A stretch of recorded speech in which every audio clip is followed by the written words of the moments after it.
slightly early today since this is the day one of my series. This is not my mic. This is my mic. Um, so starting today, I'm starting a new series. Oh wait, hi. I don't even know what to call people who come watch my stream yet, cause like I don't really have like a viewer uh community. I guess it's mostly like my friends and whatnot. But like um I guess I'll think of one eventually. But like, it's me, Froggy. And I'm starting a new series about my testimony and my journey as a Christian. Yeah, so I'm gonna call it my testimony series and all that stuff.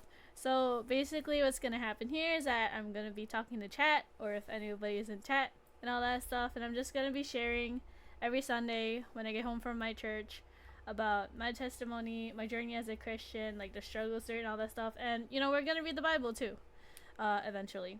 And if I have time, there's also gonna be singing worship songs. And if anybody needs prayer in the chat or have any questions, just let me know, and we'll pray together and all that stuff. And I'll try to answer as best as I can because I'm not very. I guess I would consider myself a baby Christian, right? Okay, so let's start with the reason why I felt like doing this stream. I feel like um, as a Christian, I have a mission. Yes. I'm trying to look for words, so I'm going to be talking kind of slowly. I have a mission to spread the gospel and save other people like how Jesus Christ saved me. Y'all might be wondering, what do I know about Jesus, or like, who's Jesus? Well, Jesus is the one who saved us by dying on the cross. Saved us from our sins so that we can be redeemed by God, and that we have, hope to like have our spot in like heaven. Like we'll have our spot if you believe that Jesus Christ died on the cross to save you from your sins. Like it's like a whole thing. It's very complicated. I'm still trying to understand it myself. I'm learning a lot too and all that stuff. But also I tend to get sidetracked, so I have like a notepad on my phone, like, to go through this and all that stuff. So before we get to the Bible verse, I'm gonna start with my story, I guess. And I'm obviously gonna repeat my story depending, like, if we get new viewers or like, So I might get like super repetitive every time I stream at the beginning, but like, yeah.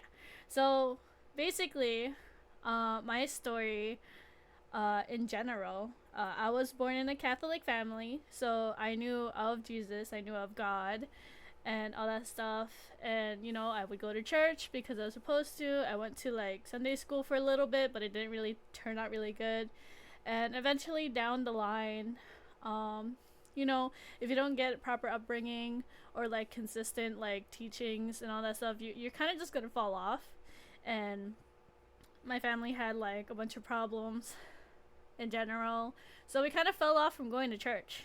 And I think it was around middle school or sometime in my high school that we stopped, like, completely, because my mom gave up. She's like, oh, I can't keep waiting, I can't keep relying, so I'm just gonna rely on myself, type thing. And I really didn't know what to do. I wasn't really fully Catholic, I guess, even though I was baptized as a Catholic. I never really like was active about it and whatnot. And I was just like, okay, whatever my mom says, I guess. But what I do remember going to Catholic church is like I always enjoyed singing worship songs. And yes, in Catholic churches, their worship songs are on the older side. They're mostly like hymns and whatnot, but that's fine because I love music. So eventually down the line, around high school, I couldn't really find myself, if that makes sense. Like, I'm very outgoing. I talk to strangers easily, and then I make friends easily just to lose them just as quickly because I'm not really good at maintaining relationships for some reason. Um, and I was going through it, and I was also very susceptible to the ways of the world. Like, society be like, oh, this is cool, this is like the new, this is like the trend. Like, so much more like today, but like a lot more lenient, I suppose. Before the whole culture cancel culture thing happened. That's just my cat Mimi. But yeah, so I was like going through all that, finding myself struggling with life, that I fell into depression and suicidal tendencies to the point where it got really, really bad, that I had to get hospitalized and all that stuff. And it was crazy, I guess. But you know, I used, and then like I became like a self-proclaimed spiritualist. You know, like I was open to everything because I don't agree with, I don't like stand for anything, but I'm open to everything, type of thing. So I thought that's what a spiritualist was.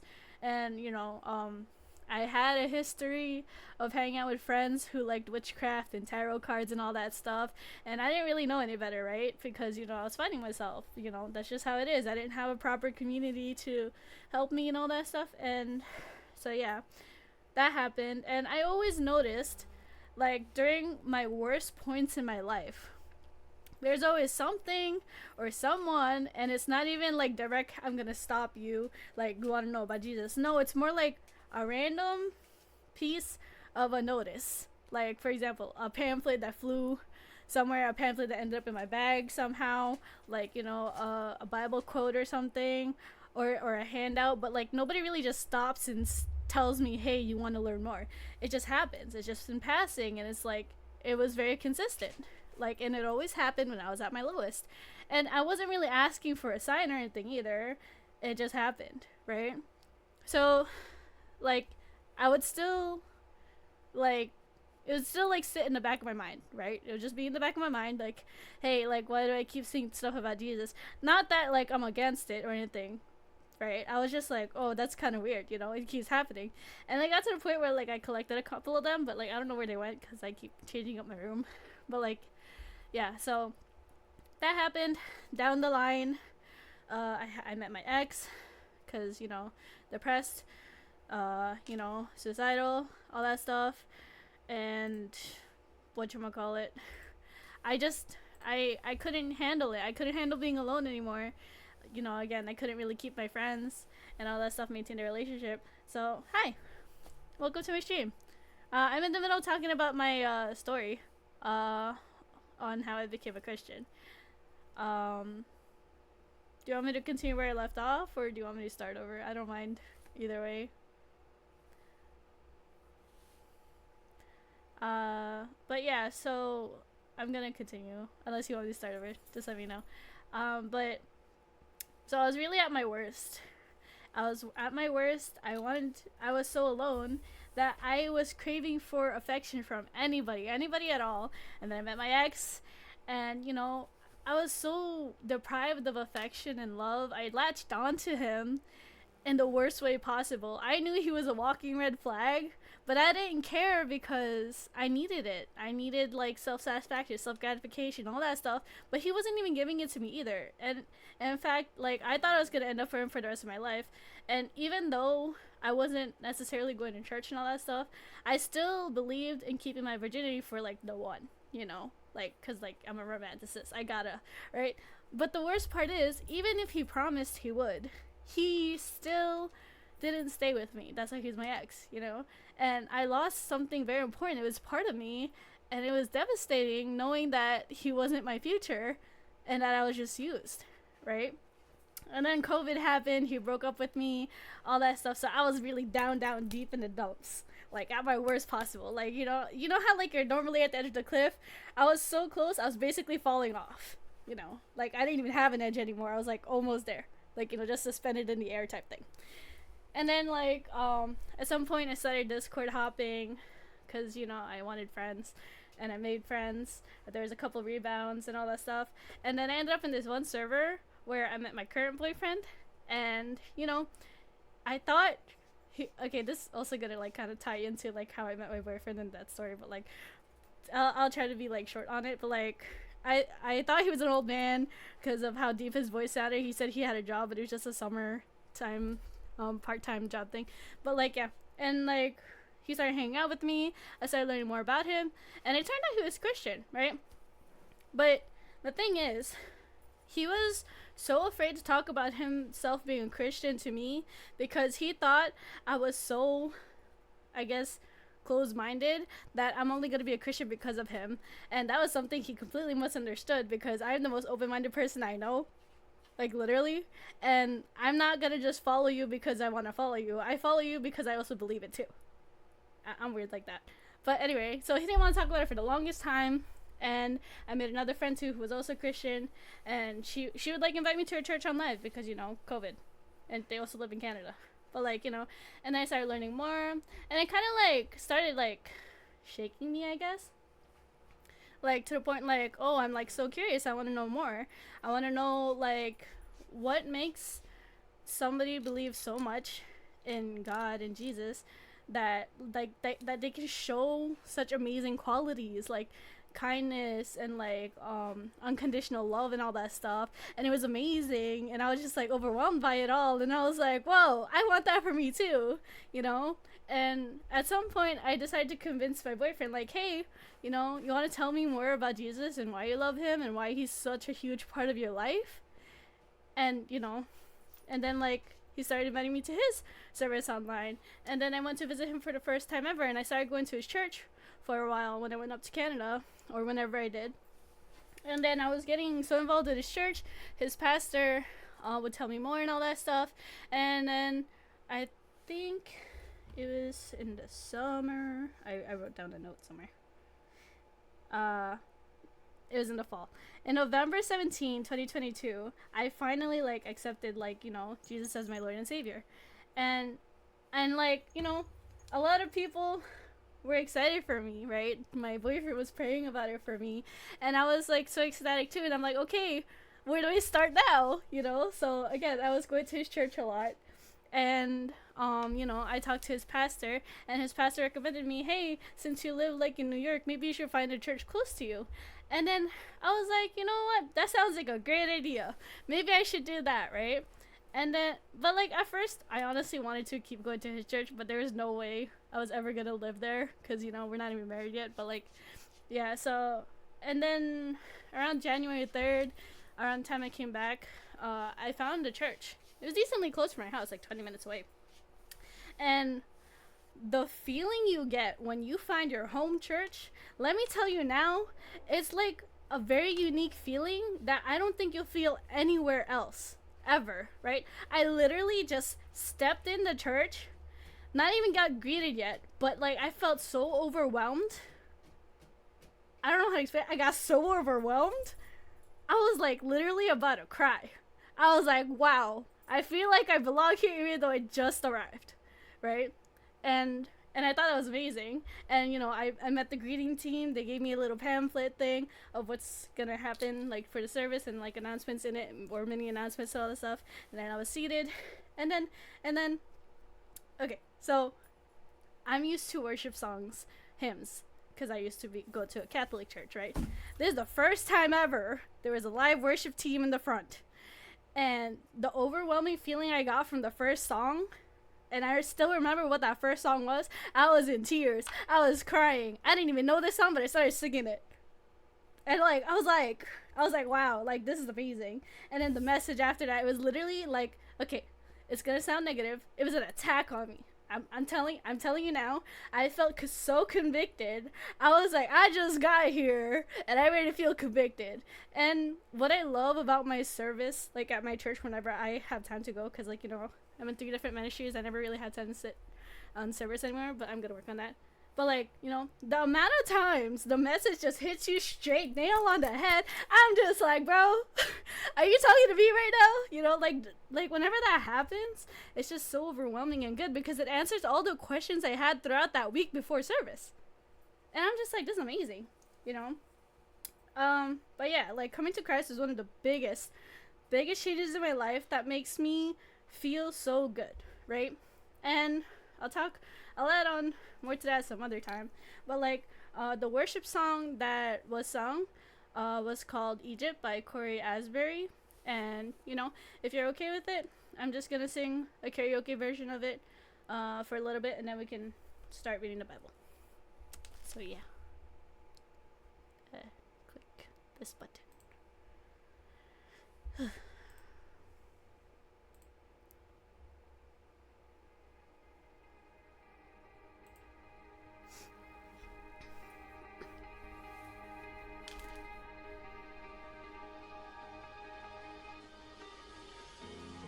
won't forget the wonder of how you brought deliverance, the exodus of my heart.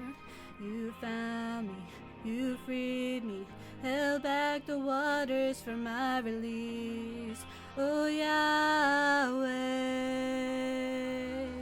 you're the God who fights for me, Lord of every victory. Hallelujah, hallelujah. You have torn apart the sea, you have led me through the deep. Hallelujah, hallelujah.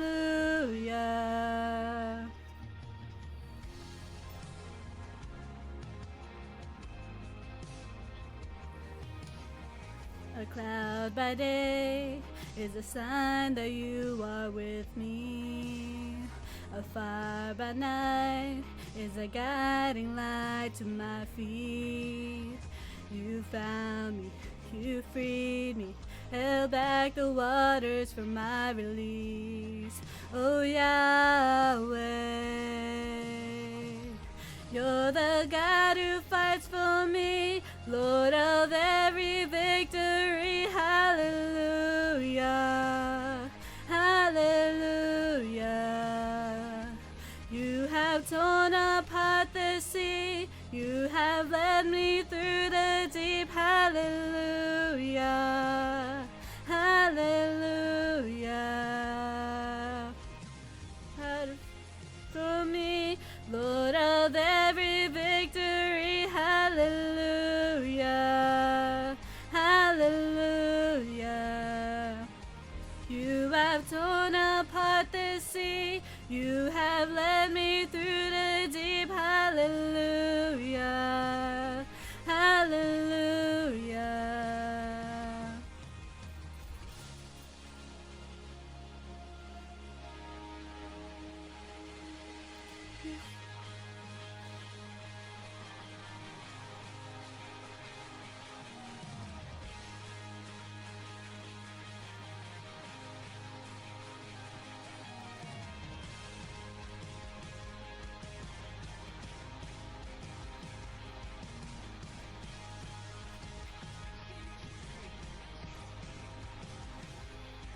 You stepped into my Egypt, you took me by the hand, you marched me out in freedom into the promised land. Now I will not forget you, I'll sing of all you've done. Death is swallowed up forever by the fury of your love. You stepped into my Egypt, you took me by the hand, you marched me out in freedom into the promised land. Now I will not forget you, Lord, I'll sing of all you've done. Death is swallowed up forever by the fury of your love. You're the God who fights for me, Lord of every victory. Hallelujah, hallelujah. You have torn apart the sea, you have led me through the deep. Hallelujah, hallelujah. You're the God who fights for me, Lord of every victory. Hallelujah, hallelujah. You have torn apart the sea, you have led me through the deep. Hallelujah, hallelujah.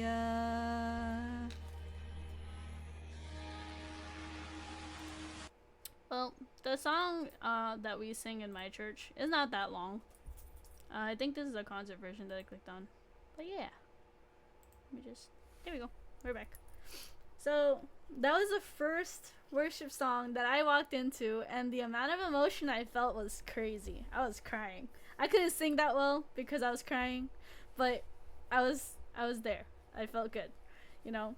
And basically down the line, the more I went to that church, the more it felt more like home. And it's funny because I haven't gone there since like 2 years ago. And literally, maybe like the first few months of me attending, they thought I was always there. That's how we all connected, and like made it just felt like it made sense, right? Uh, so yeah. Now that I did that, let me just go through my checklist. Click that. Click that. Ooh, not that one. Okay. So we're gonna read the book of Matthew for today.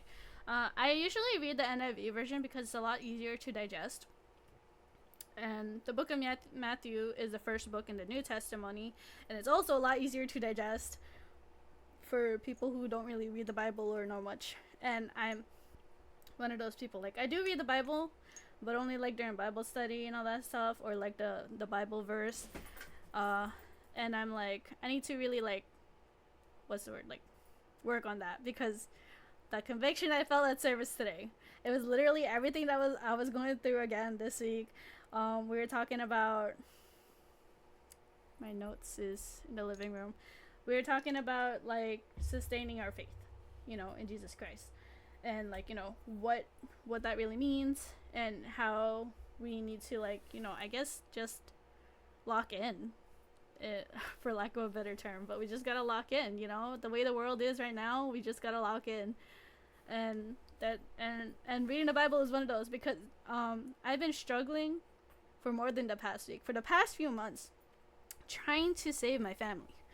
Like, I can't do it alone, and with what I can do, I'm having trouble because I haven't really read the word properly, so I can't really fight for it if I don't know how to explain it properly. And I'm the worst at trying to explain something, as somebody who goes off topic a lot and just walks in a circle with my words. I may sound articulate now, but if you know me in real life, I am not this articulate. I just fumble a lot and I don't make sense, and I'm not gonna blame you for it, because I don't think I make sense either. And this stream series that I'm going to be doing is a way for me to practice spreading the gospel and working on it so that I can be better at it, And so yeah, we can get started on reading. Today I'm going to cover Matthew book 1 and 2, because Matthew book 1 is mostly just a genealogy, and then we'll work on book 2. But yeah, it's the NIV version. It's a lot easier to read than the other versions. But if you do want to learn more about the gospel, you can choose a different version, whatever church version you have, if you go to church. If not, I wouldn't say King James version. That's too hard. Just start with NIV. But yeah, so I'm gonna start with Matthew 1, verse 1. I'm gonna butcher a lot of names. Trust me, I'm not the only one. A lot of people butcher a lot of names, but yeah. So, Matthew 1, verse 1. This is the genealogy of Jesus, the Messiah, the son of David, the son of Abraham.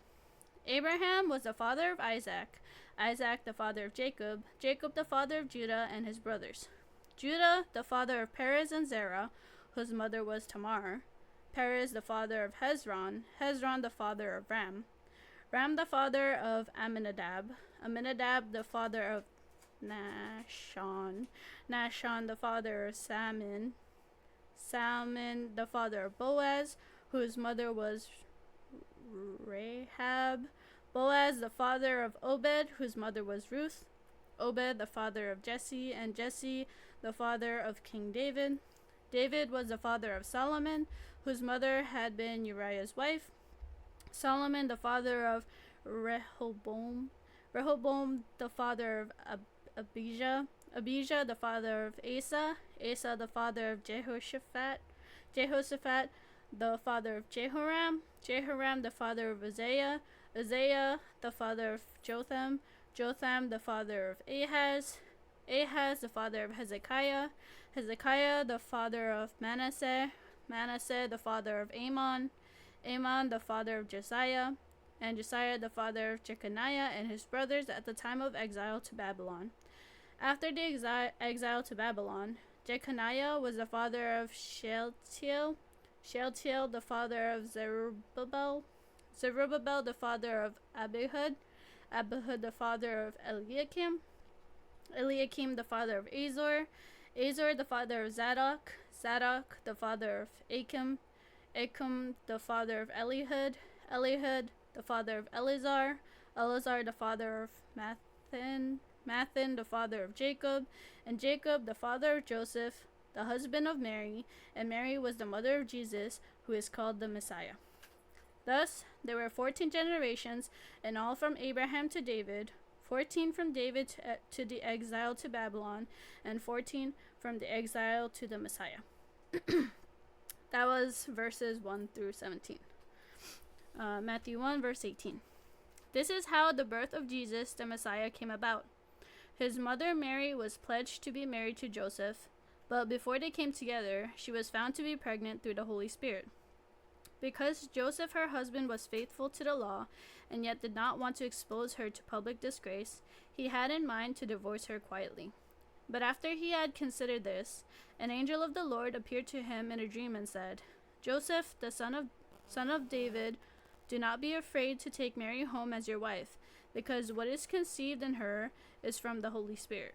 She will give birth to a son, and you are to give him the name Jesus, because he will save his people from their sins. All this took place to fulfill what the Lord had said through the prophet. The virgin will conceive and give birth to a son, and they will call him Emmanuel, which means God with us.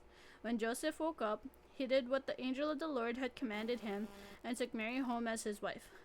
But he did not consummate their marriage until she gave birth to a son, and he gave him the name Jesus. That was book 1 of Matthew. So what I found really interesting about that story is, like, back in the day they were super strict on, marriage and, like, not conceiving until after. So, like, the fact that she was pregnant all of a sudden, Joseph was just like, Ayo, I don't think I can marry you. You're pregnant, bro. Like, did you cheat on me?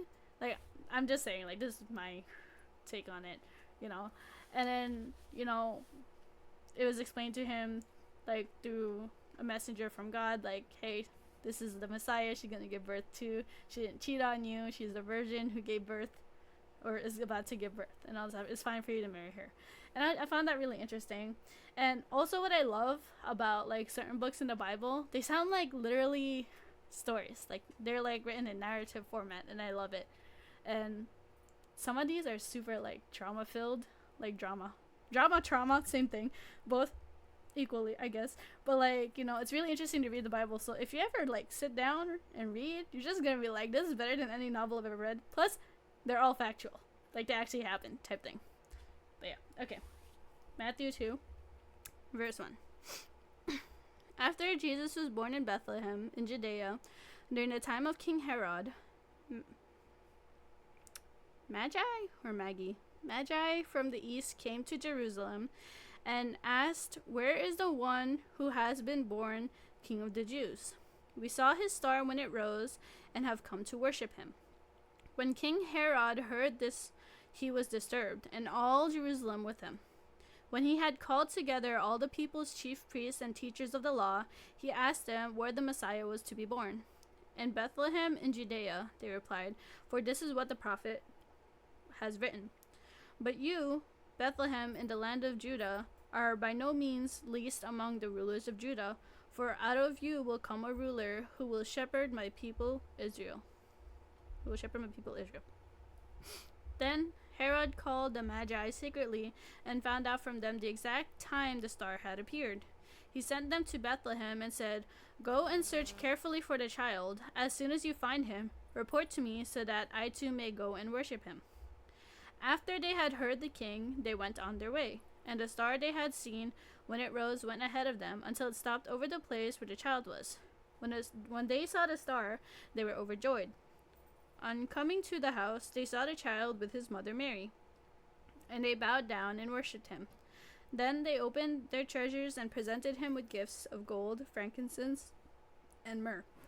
And having been warned in a dream not to go back to Herod, they returned to their country by another route. When they had gone, an angel of the Lord appeared to Joseph in a dream. Get up, he said, take the child and his mother and escape to Egypt. Stay there until I tell you, for Herod is going to search for the child to kill him. So he got up, took the child and his mother during the night and left for Egypt, where he stayed until the death of Herod. And so was fulfilled what the Lord had said through the prophet, "Out of Egypt I called my son." When Herod realized that he had been outwitted by the Magi, he was furious, and he gave them orders to kill all the boys in Bethlehem and its vicinity who were 2 years old and under, in accordance with the time he had learned from the Magi. Then what was said through the prophet Jeremiah was fulfilled. A voice is heard in Ramah, weeping and great mourning, Rachel weeping for her children and refusing to be comforted, but they are no more. After Herod died, an angel of the Lord appeared in a dream to Joseph in Egypt and said, "Get up, take the child and his mother and go to the land of Israel, for those who were trying to take the child's life are dead." So he got up, took the child and his mother, and went to the land of Israel. But when he heard that Archelaus was reigning in Judea in a place of his father Herod, he was afraid to go there. Having been warned in a dream, he withdrew to the district of Galilee, and he went and lived in a town called Nazareth. So was fulfilled what was said through the prophets, that he would be called a Nazarene. That was a whole lot. Yeah. So that was books 1 and 2 of Matthew. So what was I gonna say? Alright, so this is gonna sound super political, but honestly, from what I've learned, like, throughout my life, and also even more so when I started going to church and reading more in the Bible, is how a lot of the stuff that's happening nowadays is very ill-intentioned, if that makes sense, right? With the whole pride stuff and you know, like my body, my right, and all that stuff. Like I understand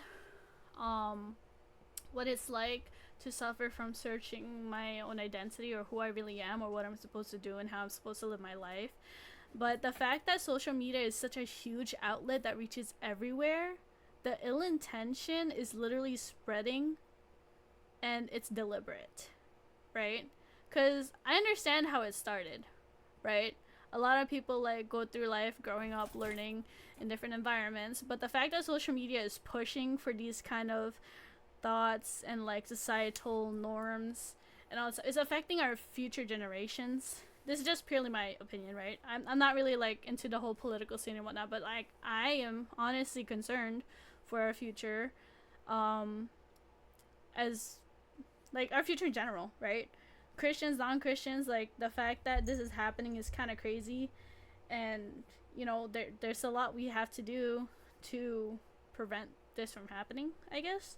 Like, not that like I'm gonna like preach, oh yeah, like, you know, you don't deserve to be gay, or like, oh, all this and that. Like, that's your decision, that's fine, but out of concern for everyone and from the kindness of my heart, even though it doesn't sound like kindness, but here's the hard truth, right? We're born the way we are, and we have a purpose in life far greater than what we can imagine, and I'm still trying to grasp that idea. And I understand the unfortunate circumstances of how people end up conceiving. Like, some people, like, it's not their wish, or some people are just too, you know, they just want to keep going, and like it just happens, right? But that's life, and you can't take away a life you made. And my personal opinion is, if you don't want the life, put them up for adoption for somebody who can't make a life and that they want to raise a child and all that stuff. But that's just my opinion. Okay. Anyway, like, what I learned about this, like, I noticed a theme of baby killing a lot in the Bible. Like, back in the day, even before Jesus was born, there was always some random ruler that want to get rid of all the babies for fear of the Messiah coming. And I feel like that's what's happening now, if you haven't noticed. But yeah, so I guess takeaway for today, everybody's similar in a way, of how easy it is to fall, I guess, and how hard life is and how we struggle, but we all deal with it differently. And like, you know, I dealt with it differently. I tried to take my life multiple times, but like, you know, there's salvation, and it's Jesus, you know. And if at all this moved you at all, let me know, and if not, that's fine. And if you want, I can pray for you if you have any concerns or if you have any questions. You can go ahead and ask me. So that, I can try to address it and see if I can answer it and all that stuff. But yeah. So I'm just gonna check off that box. Sorry, I'm just trying not to get off track a lot, so I can check that off. But yeah, if you need any prayer, you can give me a prayer request.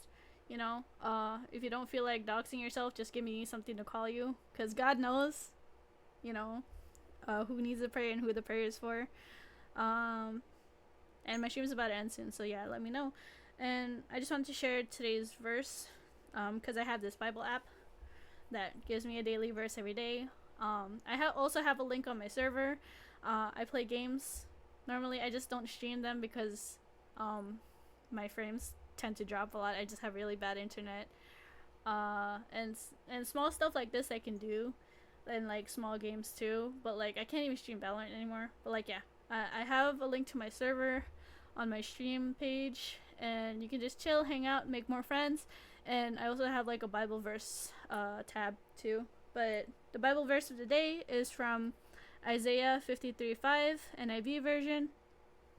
But he was pierced for our transgressions, he was crushed for our iniquities.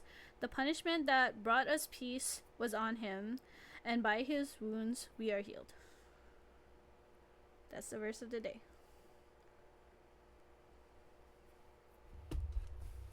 But yeah, so that concludes today's stream. If you have any questions or concerns, let me know in the chat. And wow, this stream was supposed to last an hour and 30 minutes, but like, I don't get a lot of viewers, and that's okay. I also talk a lot, so it kind of goes by really fast. But yeah, if you have any questions.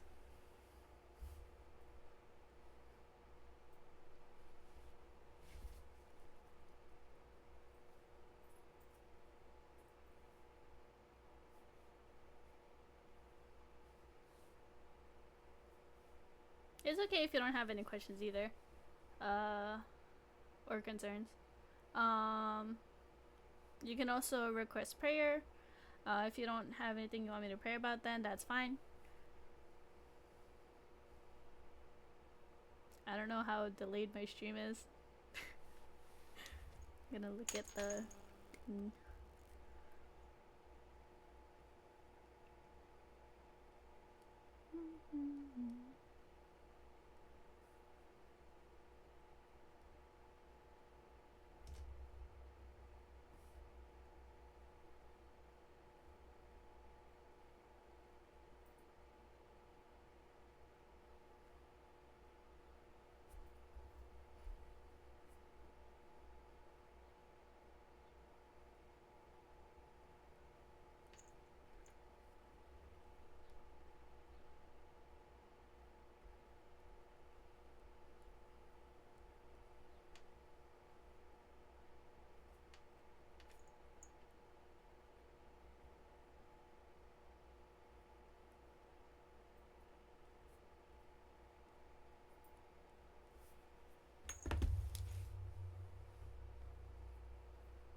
Okay, I guess I should conclude my stream then.